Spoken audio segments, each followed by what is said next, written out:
اس زمانے کی عورتیں وہ تو ایک ہی بہت ہے، اور 10-50 کے برابر ہوتی ہے، خاوند کو ایسا مشغول پریشان رکھتی ہے۔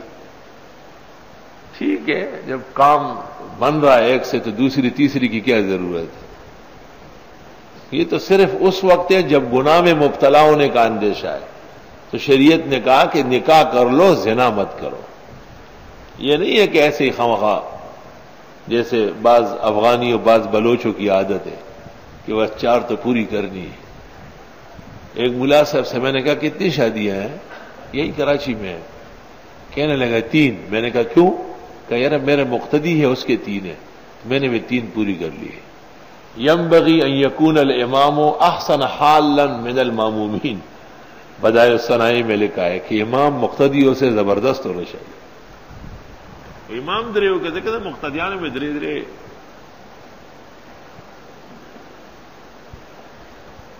بیویاں اپنے اندر کمال پیدا کرے اور خاوند کو خوش رکھے تاکہ ضرورت ہی نہ ہو دوسری تیسری کی۔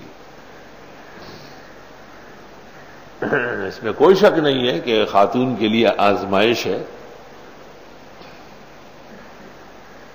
اس لیے بیویوں میں بھی جھگڑا ہوا ہے، اختلافات رہے ہیں، 2 پارٹیاں بنی ہیں، پورا ہنگامہ رہا ہے۔ ان تتوبا الی اللہ فقد صغت قلوبکما، باقاعدہ تنبیہات آ چکی ہیں۔